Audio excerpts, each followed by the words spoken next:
Hello students, हम लोग size 5.1 पे और क्वेश्चन नंबर है 33। देखिए कह रहा है कि if A B and C, 3 matrix दिए हैं ए बी सी, इनका ऑर्डर 2/3 है सभी का, यानी 2 रो और 3 कॉलम है, तो सबका ऑर्डर सेम है। फाइंड द मैट्रिक्स एक्स सच है 2a + 3b इक्वल टू में x + c। अच्छा, यहाँ मैट्रिक्स के सम की बात हो रही है, तो जब ए बी सी का ऑर्डर सेम है तो एक्स भी उसी ऑर्डर का होगा, यानी ये भी 2/3 ऑर्डर का है। हमारे पास क्या दिया है कि 2a + का 3b इक्वल टू में मैट्रिक्स x + का c। तो हमें इसमें सबका वैल्यू पहले रख लेते हैं। ए मैट्रिक्स का वैल्यू देखिए 2 3 4 -3 0 2।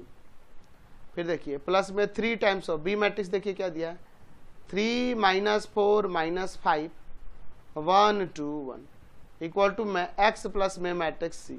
मैट्रिक्स c का वैल्यू है 5 -1 2 7 0 3। हमें x तो फाइंड करना है, पहले इसमें इन सब में 2 से मल्टीप्लाई करते हैं। तो देखिए 4 6 8 -6 0 4। अब इसमें हर एक एलिमेंट में 3 से मल्टीप्लाई करना होगा, तो 9 -12 -15, यहाँ पर होगा 3 6 3, और यहाँ पर इक्वल में जो है इसको ऐसे ही लिखने देते हैं। x प्लस में मैट्रिक्स जो दिया है 5 -1 2 7 0 3। अब ये ऐड कर लेते हैं, इनके कॉरस्पॉन्डिंग एलिमेंट्स को ऐड कीजिए, क्या होगा देखिए तो 4 प्लस का 9 6 प्लस का -12 8 प्लस का -15, अच्छा फिर हो जाएगा -6 प्लस का 3 0 प्लस का 6, अच्छा और यहाँ हो जाएगा 4 प्लस का 3 इक्वल टू में x प्लस में मैट्रिक्स ये जो दिया है 5 -1 2 7 0 3। अब यहाँ पे क्या आ जाएगा देखिए तो 13, यहाँ प्लस माइनस माइनस हो जाएगा तो -6 आ जाएगा, यहाँ भी प्लस माइनस माइनस हो जाएगा, माइनस का 7 आ जाएगा, यहाँ -3 6 और 7। अच्छा ये प्लस में x मैट्रिक्स प्लस में है, इधर आके माइनस कर देते हैं, हो जाएगा 5 -1 2 7 0 3 और इक्वल टू में है यहाँ पर मैट्रिक्स x। तो x का वैल्यू क्या होगा, तो इनके कॉरस्पॉन्डिंग एलिमेंट्स को सब्ट्रैक्ट कर लेंगे। 13 - 5 है ना, -6 माइनस ऑफ -1 -7 -2 सब्ट्रैक्ट कर रहे हैं हम लोग, फिर -3 माइनस का 7 6 माइनस का 0 और 7 माइनस का 3। तो मैट्रिक्स x से यहाँ से क्या आ जाएगा देखिए तो यहाँ पर 8 होगा, यहाँ माइनस माइनस प्लस, तो -6 और प्लस का 1 -5 हो जाएगा, ये दोनों माइनस का तो -9 हो जाएगा, यहाँ पर आ जाएगा -10, यहाँ 6 और यहाँ पर 4। तो हमारा मैट्रिक्स x आ गया, समझ गए। क्वेश्चन नंबर 34 देखिए इफ a एंड b दोनों 3/3 ऑर्डर के मैट्रिक्स है, हमें फाइंड करना है वैल्यू 2a - 3b का। हमें वैल्यू निकालना है 2a - 3b का। तो 2 टाइम्स ऑफ मैट्रिक्स a का वैल्यू देखिए दिया है 2 3 -4 1 0 6 -2 1 5 और माइनस ऑफ 3 b का वैल्यू देखिए 5 1 2 6 -1 4 5 3 -4। चलिए अब देखिए यहाँ 2 से हर एक एलिमेंट मल्टीप्लाई होगा, तो 4 6 माइनस का 8, यहाँ हो जाएगा 2 0 12 -4 2 10, यहाँ 3 से हर एक एलिमेंट मल्टीप्लाई होगा 15 3 6, यहाँ आ जाएगा 18 -3 12, यहाँ आ जाएगा 15 9 माइनस ऑफ 12। अब इसके कॉरस्पॉन्डिंग एलिमेंट्स को सब्ट्रैक्ट करेंगे, देखिए क्या आएगा 4 माइनस का 15 6 माइनस का 3 -8 माइनस का 6 2 माइनस का 18 0 माइनस -3 12 माइनस का 12, फिर होगा -4 -15 2 -9 एंड 10 ऑफ -12। चलिए देखिए सॉल्व करने पे क्या आएगा, हमें 2a - 3b चाहिए था ना, 2a - 3b देख लेते हैं एक बार। चलिए अब इसको सब्ट्रैक्ट कर देते हैं, क्या आएगा -11 3 -14, यहाँ आ जाएगा -16 माइनस माइनस प्लस प्लस का 3 हो जाएगा, यहाँ 0, फिर देखिए दोनों माइनस का -19 -7 और माइनस माइनस प्लस दोनों ऐड हो जाएगा 22, यही आपका मैट्रिक्स हो जाएगा। क्वेश्चन नंबर 35 देखिए इफ ए बी सी ये 3 मैट्रिक्स दिए हैं 3/3 ऑर्डर का, पहले फाइंड करना है a - 2b + 3c और फिर इस वेरीफाई करना है एसोसिएटिव लॉ को। तो पहले निकाल लेते हैं a माइनस 2b प्लस का 3c। तो a मैट्रिक्स देखिए क्या दिया हुआ है 1 2 3 minus 1 0 2 1 minus 3 1 minus 2 times of b का वैल्यू। तो यहाँ देखिए 4 5 6 फिर आए माइनस 1 0 1 2 1 2, ठीक है। प्लस में है 3c। तो c का वैल्यू देखिए c मैट्रिक्स माइनस 1 माइनस 2 1 फिर माइनस 1 2 3 फिर उसके बाद है माइनस 1 माइनस 2 2। चलिए पहले इसको सिंप्लीफाई करते हैं। यहाँ पे 1 2 3 माइनस 1 0 2 1 माइनस 3 1। यहाँ देखिए 2 से हर एक एलिमेंट में मल्टीप्लाई कर लीजिए तो हो जाएगा 8, यहाँ 10 12 माइनस 2 0 2 4 2 4, यहाँ प्लस में 3 से हर एक एलिमेंट में मल्टीप्लाई कीजिए तो माइनस 3 माइनस 6 3 फिर माइनस 3 6 9 माइनस 3 माइनस 6 और प्लस का 6। अब देखिए ये माइनस सब्ट्रैक्ट करना है, इसको ऐड करना है। तो देखिए क्या करेंगे, सबको एक साथ ले ले क्या a माइनस 2b और प्लस का 3c। देखिए क्या होगा 1 माइनस 8 और प्लस में माइनस 3, सबको एक साथ ले लेते हैं, ठीक है। इसको सब्ट्रैक्ट करते हैं, इसको ऐड करते हैं, हो जाएगा 2 माइनस 10 और प्लस में माइनस 6। फिर हो जाएगा 3 माइनस 12 प्लस का 3। फिर देखिए माइनस 1 माइनस ऑफ माइनस 2 और फिर प्लस में माइनस 3। फिर हो जाएगा 0 माइनस 0 और प्लस में 6। फिर हो जाएगा 2 माइनस 2 और प्लस में 9। फिर देखिए यहाँ करस्पॉन्डिंग एलिमेंट्स को 1 माइनस 4 प्लस में माइनस 3 आ जाएगा। यहाँ पर माइनस 3 प्लस माइनस 2 सब्ट्रैक्ट करना है ना, माइनस 2 और प्लस में माइनस ऑफ 6 आ जाएगा 1 माइनस 4 और प्लस का 6। चलिए देखिए यहाँ पे वैल्यूज अब क्या आ जाएंगे, ध्यान से देखिएगा। ये देखो ये दोनों माइनस का ऐड हो जाएगा, माइनस का 11 और प्लस का 1 कितना हो जाएगा माइनस ऑफ 10 आ जाएगा। ये दोनों माइनस का 16 और प्लस का 2 माइनस ऑफ 14 आ जाएगा। 3 3 6 और 6 में से 12 सब्ट्रैक्ट करेंगे माइनस ऑफ 6। यहाँ देखिए क्या आएगा, ये माइनस माइनस प्लस हो जाएगा तो प्लस का 2 और ये दोनों मिलके माइनस का 4 तो माइनस 2 आ जाएगा।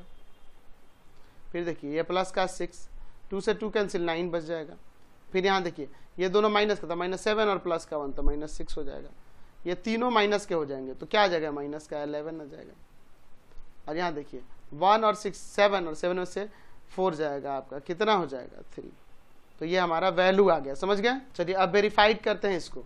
इसका पहले LHS ले लेते हैं, a प्लस b और प्लस में c, यानी पहले a में b को ऐड करना होगा। तो ये वैल्यू देखिए 1 2 3 माइनस 1 0 2 और फिर 1 माइनस 3 1 प्लस में b मैट्रिक्स देखिए क्या है 4 5 6 माइनस 1 0 1 2 1 2 और प्लस में मैट्रिक्स c देखिए क्या है माइनस 1 माइनस 2 1 फिर आपके पास माइनस 1 2 3 माइनस 1 माइनस 2 2।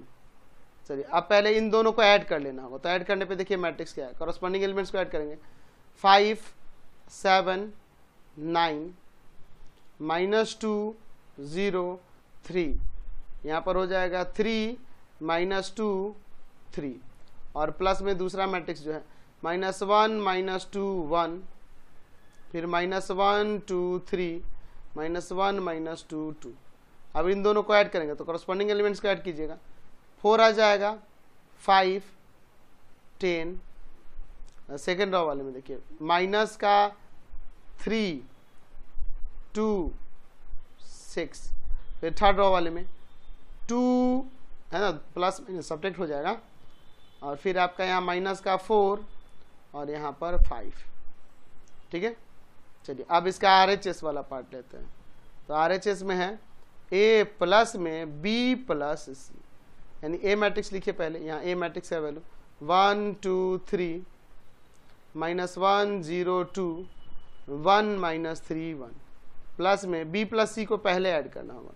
तो b मैट्रिक्स क्या है आपके पास 4 5 6 -1 0 1 2 1 2 और प्लस में सी मैट्रिक्स है -1 -2 1 फिर -1 2 3 -1 -2 2। इन दोनों को पहले बी और सी को ऐड कर लेते हैं, फिर ए में ऐड करेंगे। तो ए मैट्रिक्स वैसे लिख दीजिए 1 2 3 -1 0 2 1 -3 1 और प्लस में यहाँ इन दोनों को ऐड करिए तो क्या आएगा 3 3 7। यहाँ देखिए -2 2 4 1 -1 4।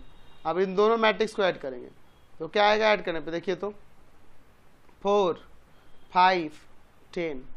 सेकेंड रो वाले में -3 2 6। थर्ड रो वाले में 2 -4 5। ये मैट्रिक्स और ये मैट्रिक्स इक्वल है ना, देख रहे हैं ना। देयरफॉर हमने दिखा दिया कि a plus b plus c equal हो जाएगा यहाँ पर a प्लस में b प्लस सी के। हमने एसोसिएटिव को प्रूव कर। क्वेश्चन नंबर 36 देखिए, Fatima has 2 factories at place P and Q पे फातिमा के 2 factory. Each factory produces sports shoes for boys and girls in 3 different prices category labelling 1 2 3। अच्छा ये देखिए, ईच फैक्ट्री यानी हर एक फैक्ट्री P एंड Q में स्पोर्ट्स शूज बन रहे हैं बॉयज एंड गर्ल्स के लिए। कैटेगरी उनके बटे हुए 1 2 3 टाइप के कैटेगरी के। The quantity production by each factory are represented the matrix given below. अच्छा ये मैट्रिक्स में देखिए, ए मैट्रिक्स जो रिप्रेजेंट कर रहा है फैक्ट्री P में बॉयज और गर्ल्स के जो शूज बन रहे हैं कैटेगरी 1 2 एंड 3 के। उस तरह बी मैट्रिक्स डिनोट कर रहा है फैक्ट्री Q में बनने वाले बॉयज एंड गर्ल्स के शूज की कैटेगरी 1 2 एंड 3 में। फिर आगे क्या कर रहा है फर्स्ट क्वेश्चन में देखिए, the total production of sports shoes for boys and girls in each price category. अच्छा हर एक प्राइस कैटेगरी में बॉयज और गर्ल्स के शूज, तो यानी कि कहने का मतलब हर एक फैक्ट्री की बात हो रही है। टोटल प्रोडक्शन P और Q दोनों फैक्ट्री की बात हो रही है, तो इस कंडीशन में दोनों का सम निकालना होगा ना जी। तो फर्स्ट के लिए आपको क्या करना होगा, A एंड B को ऐड कर देना होगा। तो A मैट्रिक्स में जो दिया हुआ है 95 60 75 65 90 85 और B मैट्रिक्स जो दिया है उसमें देखिए है 90 50 70 यहाँ पर 55 75 एंड 75। तो इसके कॉरस्पॉन्डिंग एलिमेंट्स को ऐड कीजिए। तो ऐड करने पे क्या आ जाएगा, तो यहाँ पर हो जाएगा आपका कितना 185, यहाँ पे 110, फिर 75 से 70 को ऐड करेंगे तो 145, 65 और 55 आपका आ जाएगा 120। इन दोनों का ऐड करेंगे तो आ जाएगा आपका कितना 165, 85 और 75 160। तो ये किसके थे, ये बॉयज़ के लिए जो शूज बन रहे थे वो थे, और ये गर्ल्स के लिए। ये लेवल 1 लेवलिंग 2 हुआ था और लेवलिंग 3 टाइप के क्वालिटी थी। तो यहाँ पे ये डिनोट करें कि बॉयज़ कैटेगरी 1 वाले टोटल प्रोडक्शन 185, सेकेंड कैटेगरी वाले 145 और ये 165। उसी तरह से गर्ल्स वाला भी डिनोट कर रहा है। फिर सेकेंड नंबर में क्या रहा है कि the difference of the sports shoes production of by the factories P and Q of boys and girls each price category, हर एक प्राइस कैटेगरी। तो यहाँ डिफरेंस निकालना होगा ना जी, यानी A में से B को सब्ट्रैक्ट करना होगा। सेकंड के लिए A माइनस B निकालना होगा। तो यहीं से देख लेते हैं मैट्रिक्स आपका 95 60 75 65 90 85 और माइनस में आपका 90 50 70 55 75 एंड 75। सब्ट्रैक्ट करेंगे तो देखिए क्या आ जाएगा, यहाँ आ जाएगा 5 10 5 10 15 10। ये बॉयज के लिए था और ये गर्ल्स के लिए है ना, ये 1 2 एंड 3 ये 3 कैटेगरी के थे। ठीक है, फिर आगे देखिए क्या कर रहा है third number of sports shoes produces by the factory P for boys and girls in each price category if the production of factory P reduce to 20%। ठीक है, इसमें 2 क्वेश्चन कह रहा है, फिर कह रहा है कि डबल हो जाए। ठीक है, 20% रिड्यूस हो जाए, फिर क्या कर रहा है, डबल हो जाए। तो क्या कर रहा है, फिर से समझिए, number of sports shoes production by the factory P, है ना, factory eight P for boys and girls, यानी पी के लिए जो बॉयज और गर्ल्स का जो प्रोडक्शन है शूज का, वो क्या कर रहा है, each price category if production of factory eight P reduce by 20%। अच्छा, 20% रिड्यूस करने पर क्या होगा, तो थर्ड के ए नंबर के लिए 20% रिड्यूस करना है ना, किसका, 20% ए का, है ना, तो 20% ऑफ ए ना करना होगा जी। तो 20% का मतलब क्या है, 20/100 ऑफ ए, यानी कि 1/5 ए, 1/5 ए, यही ना हो जाएगा जी। ठीक है, तो इतना रिड्यूस हो रहा है, इतना रिड्यूस हो रहा है। तो यहाँ पे लिख सकते हैं देयरफॉर प्रोडक्शन ऑफ सूज था ना, सूज था कि प्रोडक्ट्स, सूज प्रोडक्ट या है ना, देख लेते हैं एक बार, सूज प्रोडक्ट था ना, प्रोडक्शन ऑफ क्या कर रहा है, प्रोडक्शन ऑफ स्पोर्ट्स शूज हमें फाइंड करना है, जबकि 20% रिड्यूस हो जा रहा है ना। तो प्रोडक्शन ऑफ शूज क्या हो जाएगा, तो ए का क्या हो जा रहा है, तो 1/5 रिड्यूस हो जा रहा है।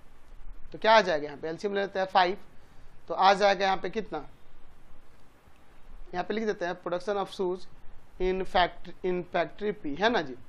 तो आ जाएगा 5A माइनस का ए, यानी कि 4/5 ए प्रोडक्शन होगा।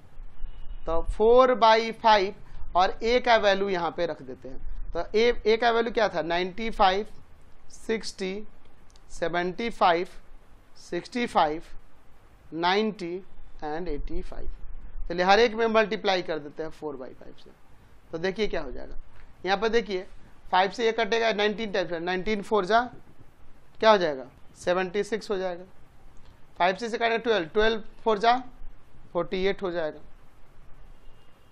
5 से काटेंगे कितना टाइम्स में, 15, और 15 4 जा 60। 5 से काटेंगे 13 टाइम्स में, तो यहाँ पर कितना आ जाएगा 52। ये 18 4 जा 72। इस 5 से काटेंगे यहाँ पर 9 कितना टाइम्स में जी, 17, और 17 4 जा 68। तो यही प्रोडक्शन हो जाएगा 20% रिड्यूस होने के बाद। अच्छा, फिर क्या कह रहा है इसके सेकंड में कि हैज डबल, तो production of shoes in factory P, इसका B number, production of shoes in factory P में, तो डबल हो जा रहा है। तो 2 टाइम्स ऑफ ए कर देंगे। तो ए का वैल्यू रख दीजिए यहाँ पे, ए क्या था, तो ए का वैल्यू आपके पास था 95, 60, फिर उसके बाद 75, 65, 90 एंड 85। अच्छा, ये तो पता ना, ये कैटेगरी 1, 2, 3 को डिनोट करेंगे, और ये बॉयज़ के लिए होगा और ये गर्ल्स के लिए होगा, है ना। उसी तरह यहाँ पे देखिए 2 टाइम्स से मल्टीप्लाई करिएगा, तो क्या हो जाएगा यहाँ पर 190, 120, 150, 130, 180 और यहाँ पर 170। तो ये गर्ल्स के लिए हो जाए, बॉयज़ के लिए होगा ना, पहले बॉयज़ के लिए था, ये बॉयज़ के लिए हो जाएगा, ये गर्ल्स के लिए हो जाएगा, और ये कैटेगरी 1, 2 एंड 3 हो जाएगा। समझ गए। क्वेश्चन नंबर 37 देखिए, फाइंड द वैल्यू ऑफ ए। अच्छा, ए का वैल्यू फाइंड करने के लिए यहाँ कह रहा है, देखिए यहाँ पे मैट्रिक्स देखिए, a minus b, 2a plus c, 2a plus b and 2c plus d equal to में है -1, 5, 0, 13। एक्चुअल में ABCD सबका पूछना चाहिए था इसमें, ठीक है, ऐसा ही क्वेश्चन नहीं देता है इस तरह से। ABCD सबका हम लोग निकाल देते हैं, ठीक है। a minus b equal to -1, equate करेंगे ना कॉरस्पॉन्डिंग एलिमेंट्स को, equation first. 2a plus b equal to में हो जाएगा 0 एज ए इक्वेशन सेकेंड, इनसे a भी निकल जाएगा। And 2a plus c equal to में 5 एज ए इक्वेशन थर्ड, इससे a रखेंगे तो c निकल जाएगा, और 2c plus d equal to में 13, यहाँ c रखेंगे तो d निकल जाएगा। तो चलिए निकालते हैं करके, from equation first and second, a minus b equal to -1, 2a plus b equal to में 0। यहाँ से b कैंसिल हो जाएगा कि नहीं, यहाँ आ जाएगा 3a, समझ रहे ना, और इक्वल टू में -1। ठीक है, यहाँ से a का वैल्यू -1/3। अब a का वैल्यू इक्वेशन फर्स्ट या सेकेंड में पुट करते हैं। Putting the value of a in equation second कर दे, चलो सेकेंड, 2a का वैल्यू -1/3 और प्लस में b इक्वल टू 0, तो ये हो जाएगा -2/3 plus b equal to 0। That means b का वैल्यू प्लस का 2/3। a आ गया, b आ गया। अब a का वैल्यू इक्वेशन फर्स्ट में रख देते हैं। पुटिंग द सेकेंड में, putting the value of a in equation third ना, अब थर्ड में रखेंगे, first second a and b तो आ ही गया, c निकालना है। तो 2a plus c equal to में 5, 2a plus c equal to में 5। तो 2a का वैल्यू है -1/3 और प्लस c इक्वल टू 5। ये -2/3 होगा, उधर जाके प्लस का हो जाएगा 2/3। एलसीएम हो जाएगा 3, 15 प्लस का 2, यानी c का वैल्यू 17/3 आ गया। c का वैल्यू क्या हो गया, 17/3 हो गया। अब देखिए, अब क्या करते हैं, इस c का वैल्यू को इक्वेशन 4 में रख देंगे तो d आ जाएगा। यहाँ लिखते हैं putting the value of c in equation fourth. Equation fourth क्या है, 2c plus d equal to 13, 2c plus d equal to में 13। 2c का वैल्यू 17/3 और प्लस का d इक्वल टू में 13, तो d इक्वल टू क्या हो जाएगा, 13 माइनस का 7 टू जा 14/3, और d का वैल्यू एलसीएम लेंगे 3, 39 माइनस का 14, यानी आ जाएगा ऊपर कितना, 25/3। तो देयरफॉर a का वैल्यू आया था -1/3, देख लीजिए, a -1/3, b का 2/3, b का 2/3, c का आपका आया था 17/3 एंड d का आ गया 25/3। समझ गए।